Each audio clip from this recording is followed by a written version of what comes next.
मैं उस दिन तो कह नहीं पाया, लेकिन मैं खड़गे जी का विशेष आभार प्रकट करता हूं।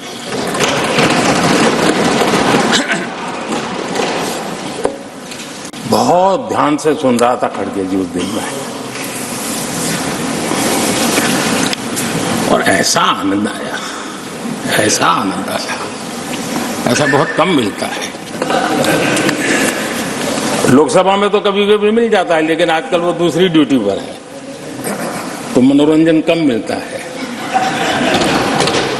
लेकिन लोकसभा में मनोरंजन की जो कमी हमें खल रही है, उस दिन आपने पूरी कर दी।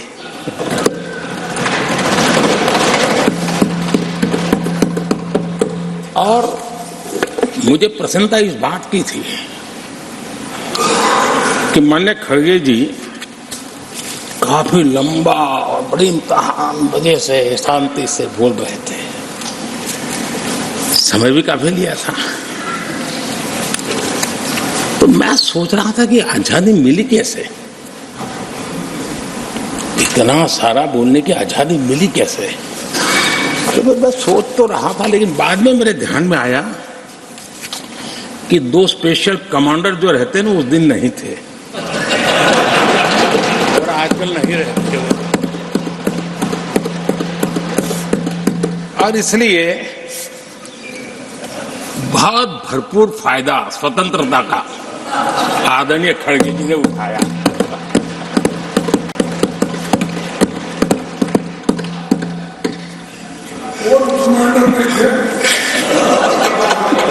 और मुझे लगता है कि उस दिन खड़गे जी ने सिनेमा का एक गाना सुना होगा, ऐसा मौका फिर कहां मिलेगा।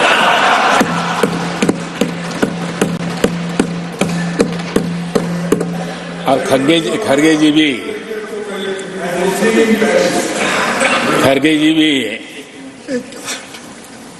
एम्पायर नहीं है, कमांडोज नहीं है, तो चौके छक्के मारने में मजा आ रहा था उनको। लेकिन एक बात खुशी की रही, उन्होंने जो 400 सीट एनडीए के लिए आशीर्वाद दिया था,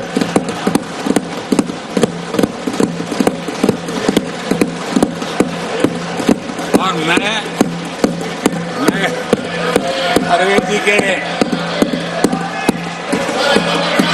इन आशीर्वाद को, आपके आशीर्वाद मेरे सर आंखों पर, अब आपको आशीर्वाद वापिस लेना तो ले सकते हैं, क्योंकि एक खबर तो आ गए हैं।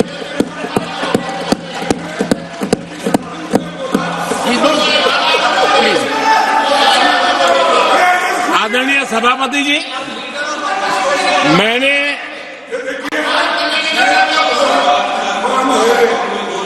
आदरणीय सभापति जी, मुझे पिछले वर्ष का वो प्रसंग बराबर याद है। उस सदन में हम बैठते थे और देश के प्रधानमंत्री की आवाज को गला घोंटने का भरपूर प्रयास किया गया।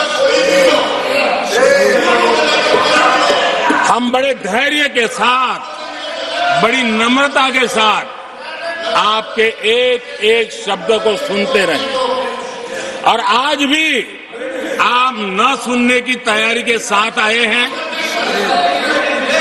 आप न सुनने की तैयारी के साथ आए हैं, लेकिन मेरी आवाज को आप दबा नहीं सकते हैं।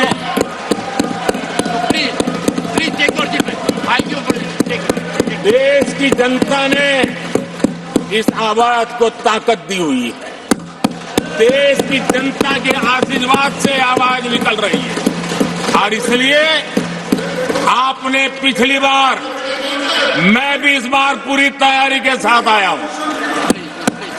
मैंने सोचा था कि उस वक्त कि शायद आप जैसे व्यक्ति सदन में आए हैं तो मर्यादाओं का पालन करेंगे, लेकिन 1.5-2 घंटे तक क्या जुल्म किया था आप लोगों ने मुझ पर, और उसके बाद भी